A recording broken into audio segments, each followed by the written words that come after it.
Me gusta, en la medida en que puedo y tengo unos minutos y me acuerdo, todos los años, los meses a partir de julio y agosto y septiembre, ir leyendo, a lo mejor no todos los días, pero cada 2 o 3 días, las palabras que iba diciendo nuestra Teresita en su larguísima, interminable agonía y que iban recogiendo sus hermanas. Las Novissima Verba, Últimas Conversaciones, el Cuaderno Amarillo, en fin. Y vamos a comentar 3 de esas palabras, dichos, de los días en los que estamos. Ayer, hoy y mañana, 6, 7 y 8 de agosto, cuando le faltaban casi 2 meses para morirse y cuando, pobrecita mía, el doctor la había desahuciado por completo porque tenía menos de medio pulmón funcionando, se asfixiaba, a veces no le podía ni entender bien lo que hablaba y todo eso unido a una prueba de fe terrible que le hacía que cuando miraba al cielo desde la enfermería decía: es el único cielo que veo, ese azul que miro, el otro para mí está totalmente cerrado. Y además aquella agonía atroz como es la de los tuberculosos que se asfixian y que además expulsan hasta los mismos pulmones como le pasaba a ella.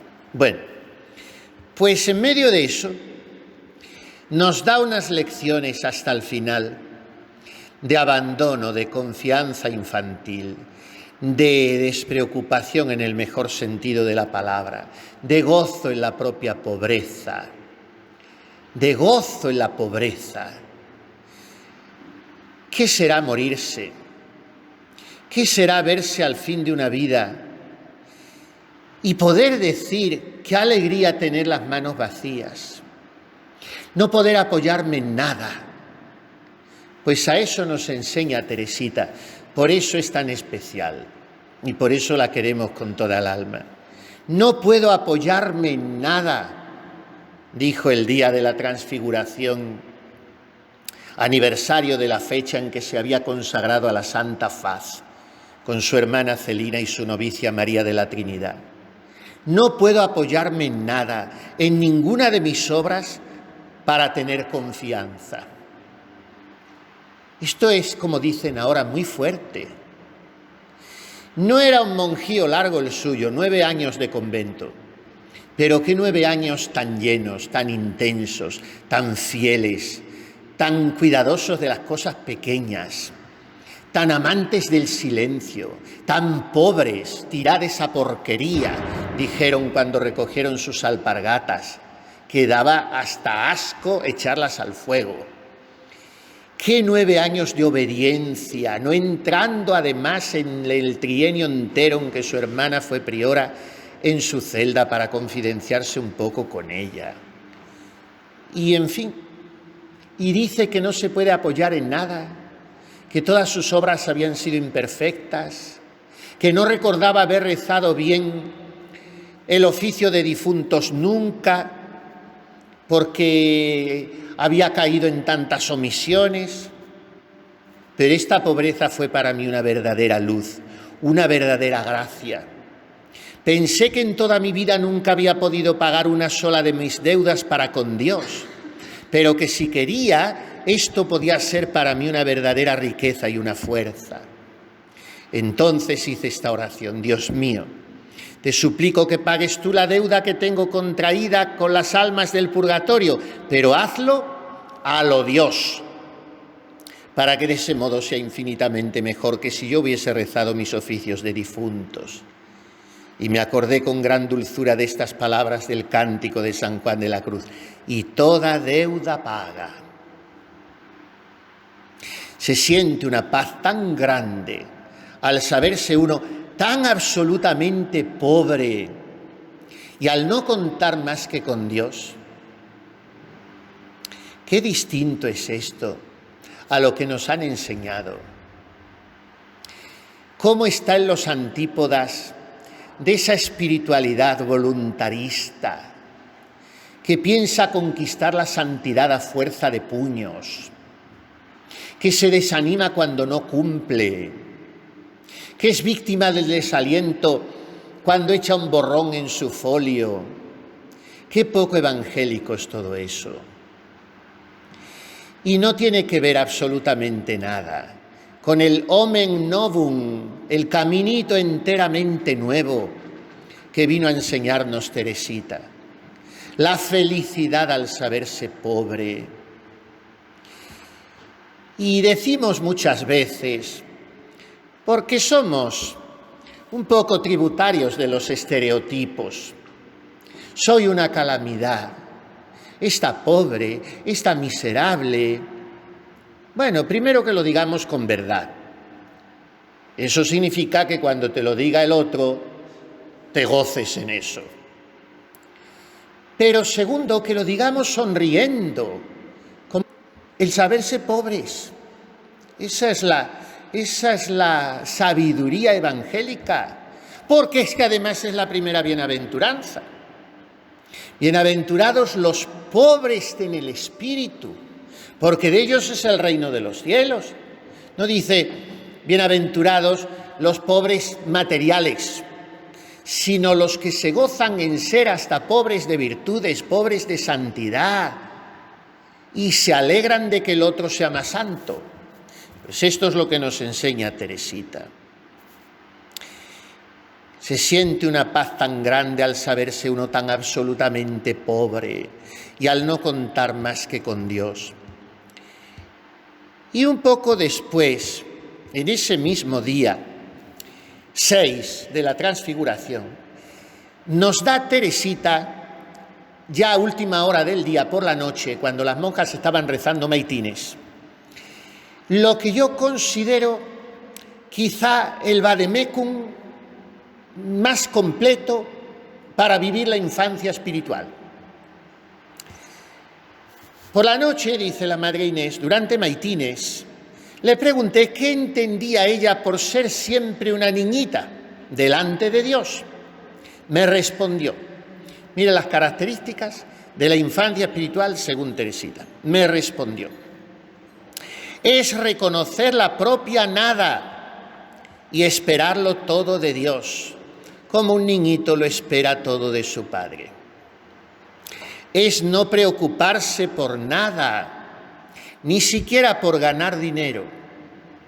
Hasta en las casas de los pobres se da al niño todo lo que necesita, pero en cuanto se hace mayor, su padre se niega ya a alimentarlo y dice, ahora trabaja, ya puedes arreglártelas tú solito. Precisamente por no oír eso, yo no he querido hacerme mayor, sintiéndome incapaz de ganarme la vida eterna del cielo. Así que seguí siendo pequeñita, sin otra ocupación que la de recoger flores, las flores del amor y del sacrificio, y ofrecérselas a Dios para su recreo.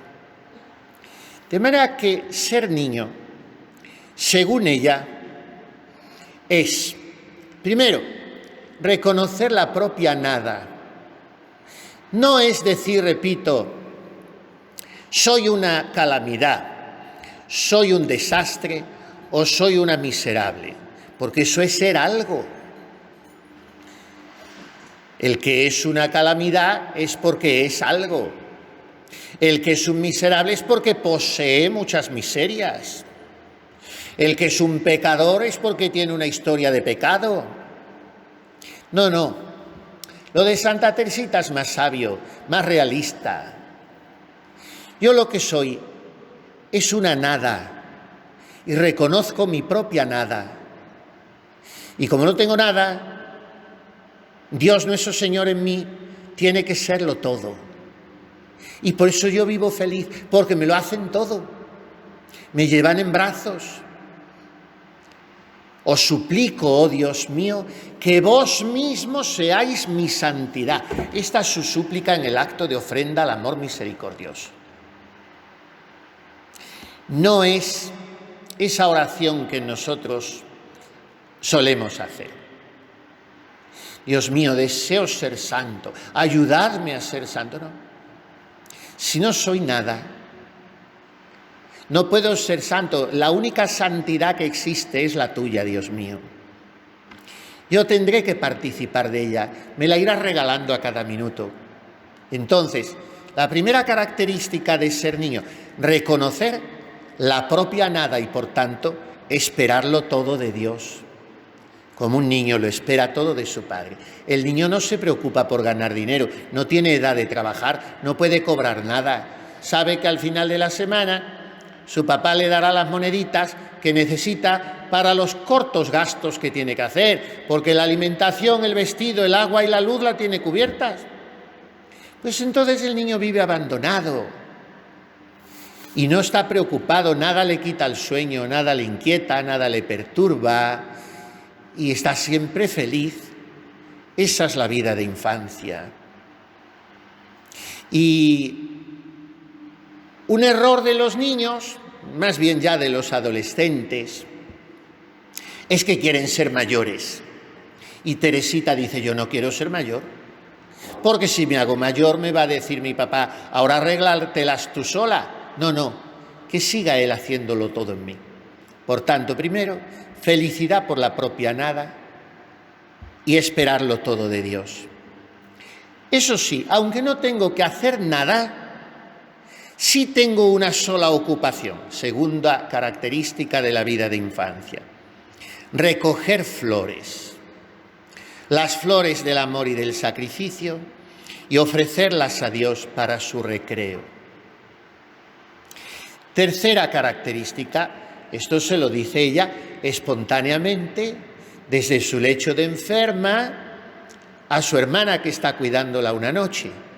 Tan llena estaba de Dios, porque no podemos imaginar en Teresita el tono de una cosa estudiada o impostada. No. Por eso, días después, tendrá la osadía descaradísima de decir a sus hermanas lo que no creo que ha dicho ningún santo de sí mismo en su lecho de muerte. Hermanitas mías, sabéis muy bien que estáis cuidando a una pequeña santa. Y Celina escribirá sobrecogida que tuvo la íntima persuasión de que en ese momento no hablaba su hermana, de que era el Espíritu Santo el que estaba queriéndoles manifestar la filigrana preciosísima que había hecho en el alma de aquella niña, porque se había dejado. Y se atrevió a decir eso. Lo mismo que se atrevía, sin temor a que ello fuera una falta contra la gravedad religiosa, a sacar su piececito por debajo de las sábanas y acariciarle la cara a sus hermanas con el pie. Pues esa libertad tenía Teresita, era una niña. Y estáis cuidando a una pequeña santa. Y esa pequeña santa dice, ser pequeño es también no atribuirse a sí mismo las virtudes que se practican creyéndose capaz de algo, sino reconocer que Dios pone ese tesoro en la mano de su hijito para que se sirva de él cuando lo necesite. Pero es siempre el tesoro de Dios. Toda mi fortaleza es prestada, dice la Sagrada Escritura. ¿Qué tienes que no hayas recibido?, nos dice San Pablo. El que se gloríe en el Señor. No tenemos nada. Todo es de balde, todo es gratis, todo. No podemos apoyarnos, pero no porque sería un acto de vanidad. Es que es una cosa absurda. No tenemos nada. Y entonces ella dice, reconocer que Dios me pone ese tesoro en la mano. He tenido un acto de paciencia, he tenido un deseo de hacer penitencia, siento mi corazón lleno por la salvación de las almas, de celo por la santificación de los sacerdotes. He obedecido con prontitud, he aceptado una reprensión o una corrección en el capítulo y cuando me he levantado después de postrarme, mi rostro estaba lleno de alegría y una sonrisa. ¿Pero eso cómo va a ser mío? Estoy pasando 45 grados con un hábito que pesa 8 o 10 kilos y feliz. ¿Eso cómo va a ser mío? Es todo prestado, todo prestado. Y si me retirara Dios una milésima de segundo su gracia, ¿de qué crímenes no sería yo capaz? Y esto es lo que nos dice Teresita. Y por último lo dice ella misma, porque es consciente de que le está dando un elenco de actitudes a su hermana, que le ha preguntado, ¿qué se hace para ser siempre una niñita? Como tanto has dicho, y le dice ella, por último, no desanimarse por las propias faltas, pues los niños caen a menudo, pero son demasiado pequeños para hacerse mucho daño. Y es verdad, un niño se da una caída fenomenal y se levanta de un salto como un gato porque tiene los huesos blanditos, no se ha roto ninguno. Como ya tenga 8 o 10 años, es peor. Pero si tiene 2 años o 3, los huesos están blandos. Se levanta, sigue jugando, sonriendo. Así teníamos que ser con las faltas. Levantarnos de un salto y seguir. No desanimarse nunca. Esa es la enseñanza del 6 de agosto. Y del 7, cuyo aniversario es hoy. Pues, en el mismo sentido, tiene un dicho muy largo, de los más largos de las últimas conversaciones. Si fuese infiel, si cometiese la más pequeña infidelidad, sé que lo pagaría con turbaciones espantosas y ya no podría aceptar la muerte. Por eso no ceso de decir a Dios, Dios mío, por favor, líbrame de la desgracia de ser infiel. Claro, parece que se contradice con lo de antes, no desanimarse por nada, ser libre, y entonces su hermana, un poco admirada, le pregunta, ¿a qué infidelidad os referís? Claro, lo pagaría con turbaciones espantosas, parece que se está refiriendo a apostatar, a dudar de su vocación, en fin. Fíjense a qué infidelidad se está refiriendo. Le contesta a su hermana. Me refiero a alimentar voluntariamente un pensamiento de orgullo. Si, por ejemplo, me dijese a mí misma, he adquirido tal virtud y estoy segura de poder practicarla, pues eso sería apoyarse en las propias fuerzas. Y cuando se hace eso, se corre el peligro de caer al abismo. Pero si soy humilde, si soy siempre pequeñita, ¿tendré el derecho de hacer pequeñas travesuras hasta el día de mi muerte sin ofender a Dios? Qué maravillosa es esta doctrina. Ella la repite. Hay faltas que no ofenden a Dios. Pocos santos se han atrevido a decir esto, pero la Santa Madre ya lo había dicho, que en las séptimas moradas en el matrimonio espiritual, a veces el alma, si está llamada a grandes misiones, como le pasó a ella misma, comete más imperfecciones que en estados anteriores.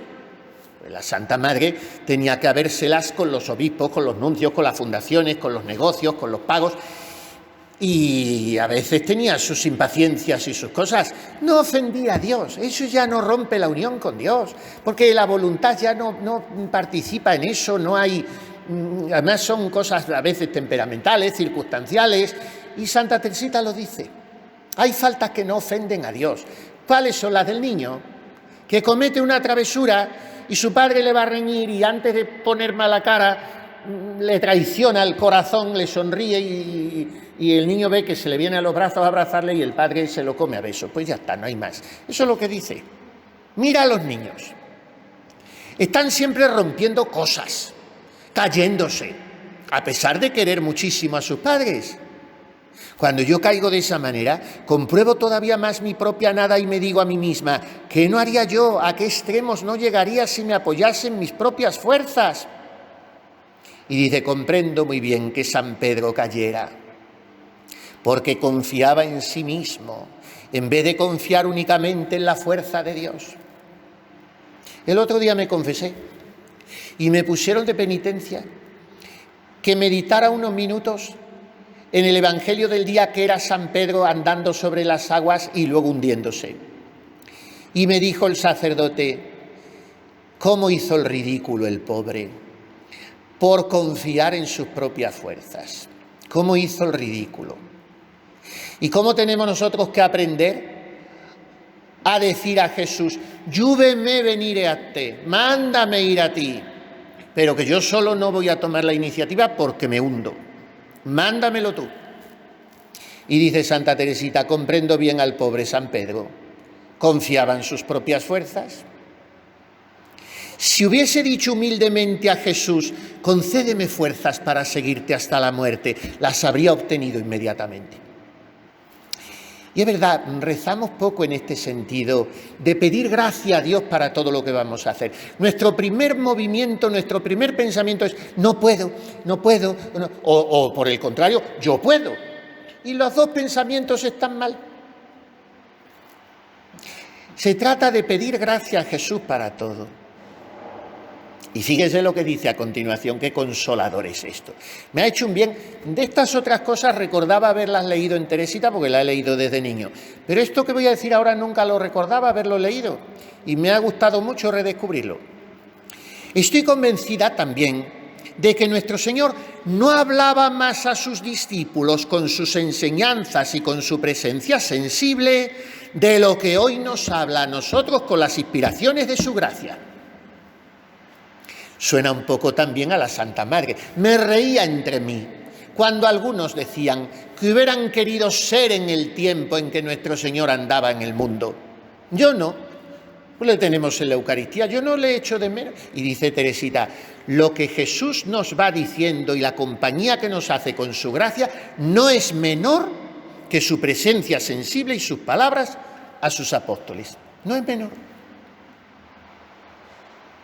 Él podía muy bien haber dicho a San Pedro, pídeme fuerzas para cumplir lo que quieres, pero no lo hizo así, porque quería hacerle ver su debilidad.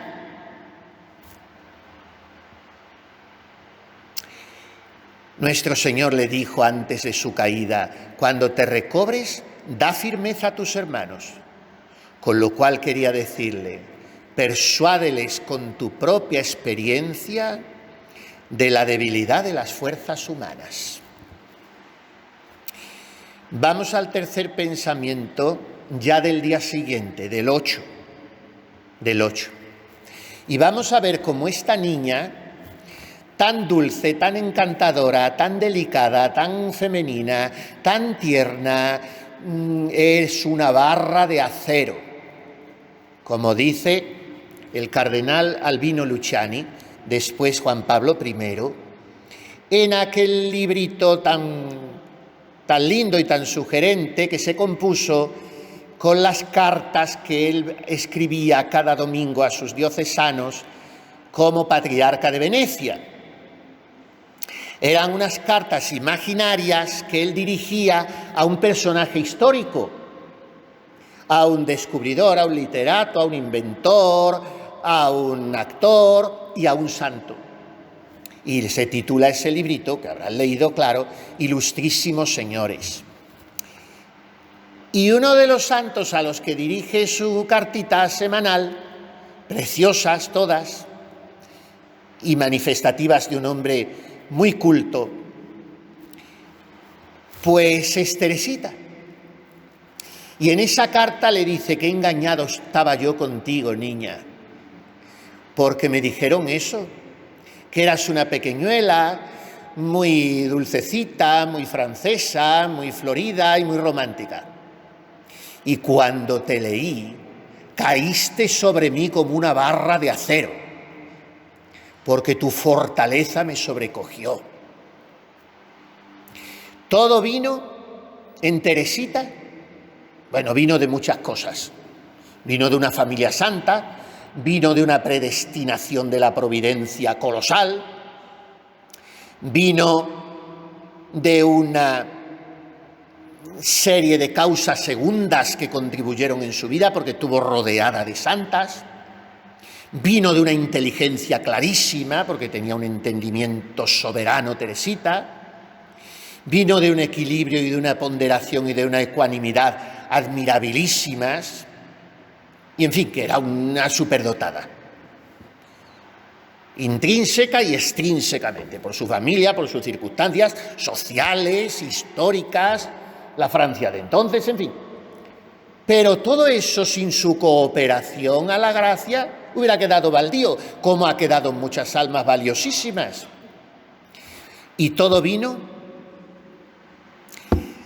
de aquel vencimiento extraordinario en la noche de Navidad. Todo vino de ahí.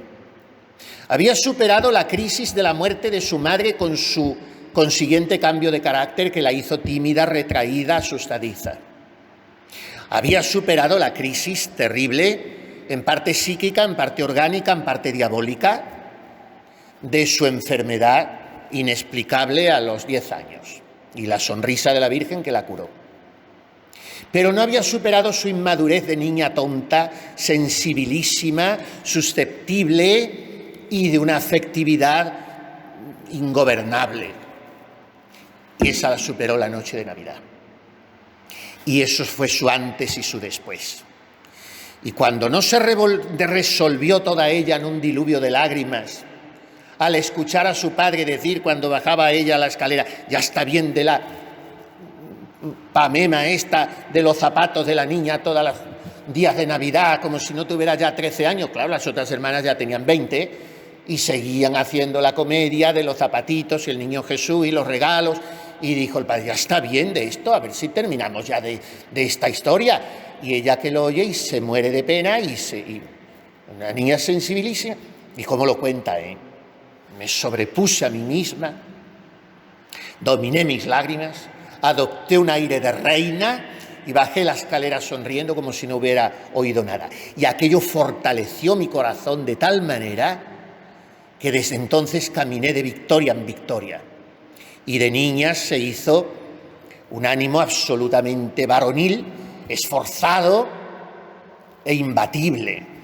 Y a punto de morir, recuerda esto. Esta niña tan viril y tan recia. Hoy he estado pensando en mi vida pasada y en el acto de valor que realicé en aquella Navidad, y me vino a la memoria la alabanza tributada a Judith: has obrado varonilmente y tu corazón se ha fortalecido. Muchas almas dicen, no tengo fuerzas para realizar tal sacrificio. Pues que hagan lo que yo hice, un gran sacrificio. Dios nunca niega esta primera gracia que da el valor para actuar. Después, el corazón se fortalece y vamos de victoria en victoria. Esto es una maravilla, porque Teresita nos está diciendo, quien no pueda con los sacrificios pequeños, que se deje de medios días habiendo días enteros, y que haga sacrificios grandes, y educará su corazón. No vale decir no puedo, no vale, porque entonces se malogra la obra que con ilusión infinita el Espíritu Santo tiene preparada para nosotros. Y hay momentos de la vida cruciales, y en ese momento te espera el Señor. Y hay que sobreponerse y tragarse la muerte. Y como decía ella, si me caigo muerta ya me lo verán. Pero eso dice pronto. ¿Por qué aguantaba esa criatura en unos maitines que duraban 1 hora, tuberculosa, sin poderse tener en pie, y aguantaba? ¿Y por qué limpiaba todos los cristales del claustro un Viernes Santo, habiendo tenido una hemoptisis la noche antes? ¿Y por qué pedía ser puesta en los oficios con las monjas más difíciles? ¿Y por qué no se quejaba cuando les servían los restos de comida y las tortillas como suelas de zapato que nadie quería? ¿Y por qué no cambió las alpargatas en 9 años? ¿Y por qué tardaba 1 hora en llegar a su celda por las noches en aquel invierno normando, tiritando de frío? Y cuando lograba desnudarse al cabo de otra hora no podía dormir porque era ya casi la hora de levantarse. ¿Y por qué? Tantos porqués en la vida de Teresita, por esa gracia de Navidad. Si aquel día se hubiera echado a llorar como una niña tonta, se estropeaba todo. Y en esas gracias nos espera el Señor. He dicho que iba a hablar menos y he hablado igual. En fin, me gusta mucho hablar de Teresita porque estamos en su año 150 de su nacimiento, 125 de su muerte. Y ella quiere concedernos muchas gracias, siempre. Una niña que ha tenido la osadía de decir, todo el mundo me amará. ¿Cómo no nos va a hacer gracias de todo género? Todos se encontrarán en mi doctrina para todas las almas, menos para las grandes, esas que no me vengan a buscar. Una niña que nos dice, yo digo siempre la verdad. El que no la quiera, que no venga a mí. Pues entonces tiene que enseñarnos tanto y ser como lo es, nuestra amiga, nuestra hermana. Pues eso, que seamos niños como ella, que no hagamos acopio de bienes, que nos complazcamos en no ser nada, que no nos desalentemos por nuestras travesuras, que no confiemos en nuestras propias fuerzas, como San Pedro, porque nos hundiremos, que hagamos actos heroicos de virtud, no a base de esfuerzos sudorosos, sino de todo el amor que seamos capaces de poner, y que amemos muchísimo a la Virgen como ella la amó, y la sonrisa de María nos curará de todos nuestros males.